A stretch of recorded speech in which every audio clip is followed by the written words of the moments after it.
भगवान सोचे जब 100 गाली पूरी हो जाएंगी तो इस पर सुदर्शन चक्र छोड़ दूंगा। और जैसे ही शिशुपाल ने 100वीं गाली दी और भगवान ने सुदर्शन छोड़ दिया। और जैसे ही ठाकुर जी ने सुदर्शन छोड़ा तो आज भगवान ने जब सुदर्शन चक्र चलाया तो ठाकुर जी की उंगली कट गई।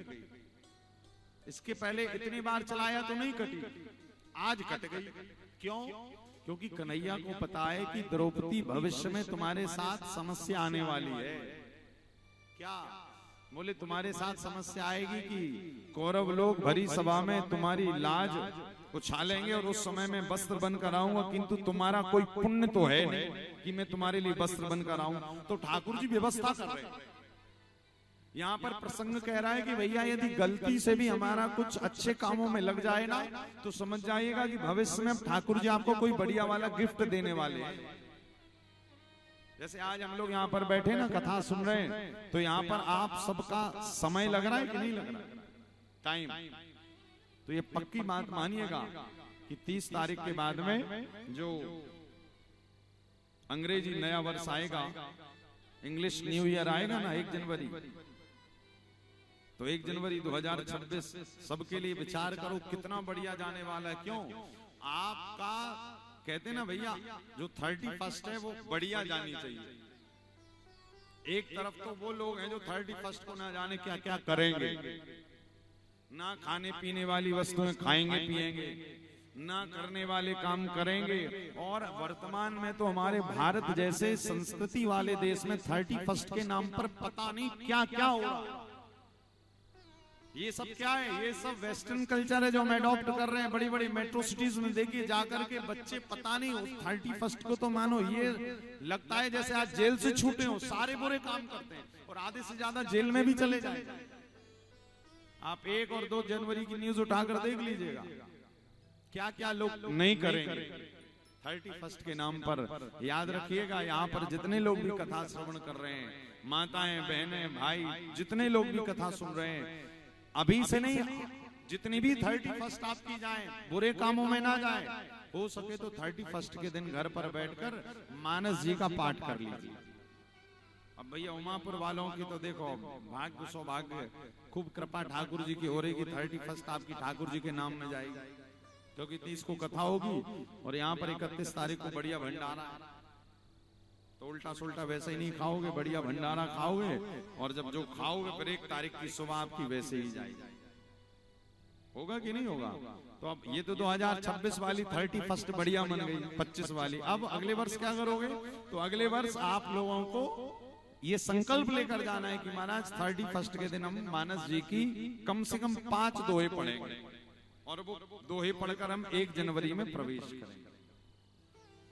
हम लोग क्या हमने देखा था एक बार जा रहे थे हम लोग कहीं कथा में, तो पहले हमें पता नहीं था कि 31 को ये सब भी होता है। तो हम गाड़ी से जा रहे थे तो जहाँ पे कथा हुई 2 जनवरी से, तो 1 दिन पहले पहुंच गए। शायद महाराष्ट्र के पास की कहीं की बात है, अमरावती के पास की।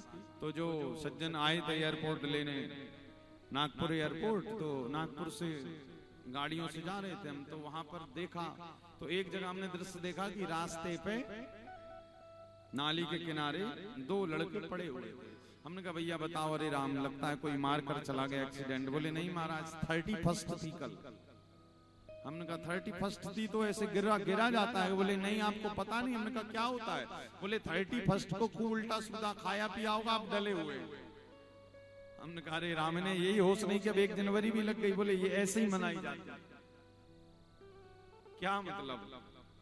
हम उस देश के निवासी हैं, याद रखिएगा, जिस देश में स्वामी विवेकानंद जैसे महापुरुषों का जन्म हुआ है।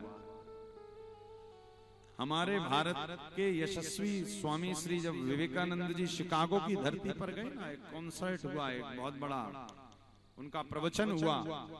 तो स्वामी विवेकानंद जी जब गए तो लंबी सी दुशाला डालकर कहें तो ऊपर से नीचे, वहां वालों की लैंग्वेज में उसको कहा जाता है बड़ा वाला जो कोट होता है वो पहन कर चले गए। तो लोगों ने कहा देखो इंडिया से जेंटलमैन आया है। विवेकानंद जी ने कहा जाने दो, क्या कहना। फिर कुछ लोगों ने कहा देखो जेंटलमैन आया है। तो स्वामी जी ने कहा कि भैया हम जेंटलमैन क्यों कह रहे हो? बोले अपना पहनावा देखे हो, उपहास किया। स्वामी विवेकानंद जी जब शिकागो की धरती पर गरजे हैं ना 3 घंटे, और 3 घंटे बाद उन लोगों को बुलाया जो जेंटलमैन कह रहे थे, बोले यहाँ आइए, आपके देश में लोगों को जेंटलमैन पहनावे से कहा जाता होगा, किंतु मैं उस भारत की भूमि से आया हूं जहां पर लोगों को जेंटलमैन वेशभूषा से नहीं, अपितु हमारे भारत के लोगों को संस्कार से जेंटलमैन कहा जाता है। और मेरे पास भले कपड़े ना हो किंतु मेरे पास भारत के संस्कार हैं। तो भैया भारत का संस्कार केवल भारत में नहीं, आज विदेशों में भी भारतीयों की बड़ी पूजा हो रही है। कितने कितने लोग जुड़े हुए हैं, इस कथा को भी सुन रहे हैं और कहते हैं महाराज आज विदेश की धरती पर भोग की सारी सामग्री किंतु भजन नहीं। और धन्य हम उमापुर वाले कि हमारी 30 और 31 इतनी बढ़िया जा रही है। क्या ठाकुर जी के नाम को गाते हुए जा रहे हैं। ये भगवान का धन्यवाद करिए। ठाकुर जी को खूब सारा थैंक यू बोलिए। वाह प्रभु वाह। यदि कथा ना होती 24 से 30 दिसंबर तो हम आप भी शायद मना ही रहे होते। क्या मना ही रहे होते, कहीं ना कहीं शादी वाला कोट पहनकर और पार्टियों में डांस कर रहे होते। किंतु ये तो पक्की बात है कि कथा नहीं सुन रहे होते। तो ये तो भगवान की अहेतु की कृपा हुई। आज भगवान द्रौपदी को जब भगवान सुदर्शन चक्र छोड़े तो सुदर्शन चक्र छोड़ने के बाद में भगवान की उंगली कट गई। आज तक नहीं कटी, आज ही क्यों कटी? क्योंकि भगवान द्रौपदी की भविष्य की व्यवस्था बना रहे हैं। भगवान की उंगली कटी तो उस सभा में कहते हैं बड़े बड़े दास दासियां, भगवान द्वारिकाधीश की पटरानी रुक्मणी इत्यादि बैठी हुई थी। सबने कहा राम राम, सब दौड़ी बताओ भगवान की उंगली कट गई, उंगली कट गई, किंतु कोई कुछ कर नहीं रहा है। और उसी सभा में द्रौपदी भी बैठी थी। द्रौपदी ने तुरंत अपनी साड़ी का एक पल्लू फाड़ा, पल्लू का चीर फाड़ा और वो चीर निकाल करके कन्हैया के जो घाव था ना वहां पर बांधने लगे।